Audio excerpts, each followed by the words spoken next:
கர்த்தர் நம்மை நித்திய மகிமைக்கு அழைத்திருக்கிறார். அடுத்தபடியாக அவர் கொடுத்த 4 வாக்குத்தத்தங்களை பார்த்தோம்.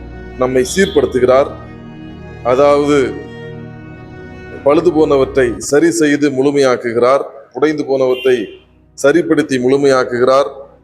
அடுத்தபடியாக ஸ்திரப்படுத்துகிறார், நம்முடைய விசுவாசத்தை பலப்படுத்துகிறார். மூன்றாவதாக பலப்படுத்துகிறார் என்ற பதம் நம்முடைய வாழ்க்கையிலே வரக்கூடிய பிரச்சனைகளிலே அவர் இயற்கைக்கு அப்பாற்பட்ட சூழ்நிலையிலே செயல்பட்டு நம்மை பலப்படுத்துகிறார், நம்முடைய விசுவாசத்தை தைரியப்படுத்துகிறார்.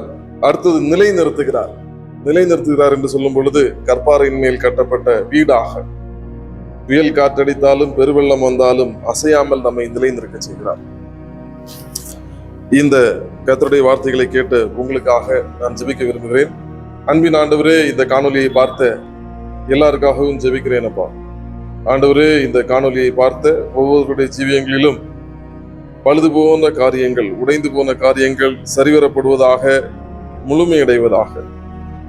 ஆண்டவரே கர்த்தாவே, உம்முடைய இயற்கைக்கு அப்பாற்பட்ட பலன் நெருக்கங்களிலே கஷ்டங்களிலே தாங்கும்படியாய் வேண்டிக் கொள்கிறோம். அப்பா ஆண்டவரே, நீர் ஸ்திரப்படுத்துகிறவர்.